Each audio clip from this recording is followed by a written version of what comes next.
მეშვიდე ელეგია. სუნთქავ ჰაერს, რომელიც ახსავსია ნათქვამის სიტყვებით და გრძნობ თანდათან როგორ გაახრჩობს ადამიანთა ფსიქიური გამონაბოლქვით გაჯერებული ჰაერი ამ ოთახში, ტელეეკრანიდან რომ შემოდის და უკითხავად ყურის ნიჟარებში რომ ცვივა ამ უძველეს სანაგვეებში.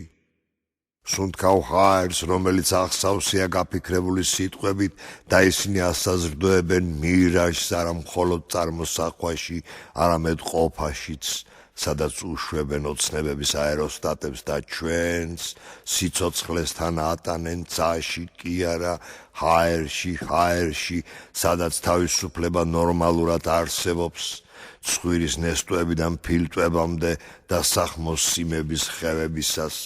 და ისიც ჰაერში.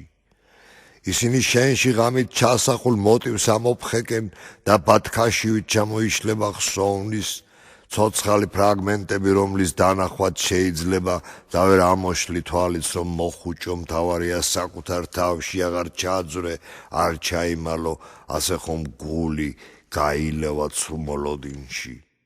შენ კარგად იცი, ეს ელდა რატომ აფეთქდა, ან ვის ელოდო რატომ გაყურადებენ დღისით და ღამით და გაურბიხარ ამ ელდორადოს.